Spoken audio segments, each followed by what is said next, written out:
And I actually think that Shedeur Sanders will be able to not quietly enter the league, but because there's so much hype around him. But I don't like, how do I say this? Like the bar, he's going to clear the bar easily, in my opinion, because people are really doubting him, right? Because of the slide, because of everything. I know that. I mean, you and your empire were part of the Shrine game. You and I talked that you were at East West Shrine. Did you talk to Dable? Did you have this idea of maybe him slipping past the Giants? No, and so just to give you a little background of that. So my network, Lifestyle Sports TV, we had rights to the East West Shrine Bowl Yeah. practices.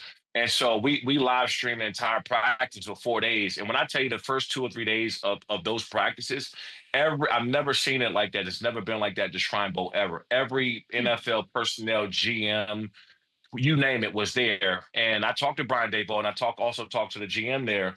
And I can tell you, between the Giants and the Titans, they would not leave Shedeur alone, to the point where I was almost tripping over their digital people with cameras because they were in our way. They were just trying to get as close as they were to Shedeur. So I knew that they were very high on Shedeur. So I don't know what happened from the East West Shrine Bowl into the draft, but whatever had happened caused everybody to slip or look past or not want to draft Shedeur. Because I can tell you right now that everybody was there to see him, even though he wasn't practicing. He was just kind of on the sidelines. They just wanted to see him in any kind of video they can get of him. So I don't know what happened from that time period to the draft, but I can tell you right now that the Giants, speaking of Brian Daboll and the GM there, and the Titans were very high in them, and that was supposed to be their pick. So I'm not sure what happened at that point. What do you think happened? Just as was reported, interviews didn't go well. Little stuff, as we all know, what happens around draft time started to peak up, and maybe not practicing during the East West Shrine Bowl, maybe not working out in certain time points. So I'm not, I don't know exactly because I'm not in those meetings, but I can tell you that they wanted to draft Shedeur at that time, the Titans or the Giants, that he was going there 100%, just based on what I've seen and just the conversations that was happening there. So I know that he was supposed to go to one of those two teams in the first round. Shawne, did you get to meet him?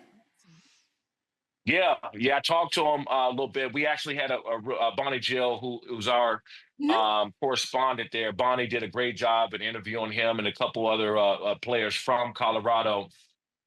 I thought he was a great kid. He got a little bit of that, but again, you primetime son, right? Like you Deion's son. And then also too, he has a lot of accomplishment coming from where he came from and then doing the same thing in Colorado. Like he has the attributes, right? He has the attributes and awards, and he should have been, I'm not going to sit around and say he should have been a first round talent, but seeing him slip past a second based on what I've seen him do, not just in Colorado, but just knowing that I talked to a lot of NFL personnel. Yeah. I talked to a lot of people there. Everybody at that moment in time was very high on Shedeur. So whatever happened from the East West Shrine Bowl, from that period of time to the draft, something happened that caused these teams to step away from him. It'll be interesting to see who gets the starting gig week one. I like Dylan Gabriel. I think it'll be great to have in that quarterback room. I like that it's Flacco. It could be a really nice opportunity. I always sort of feel like you go where you're supposed to go. I don't know if you feel that way, but like it just kind of all works out the way it's supposed to. Shedeur can't see it now. He can't see it now, but him slipping past where he slipped to might have been the best thing that has ever happened to them, because I think so too. When he ends up being a starter, because he's going to be the starter at some point. I don't know what point during the season he will be the starter.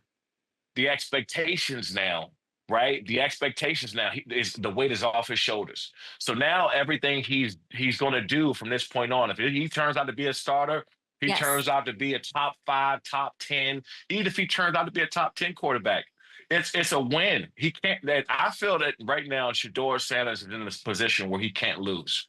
He can only. He's a 5th round draft pick. He got all this hype. Great. He slid to the 5th. So how much do we expect from a 5th rounder?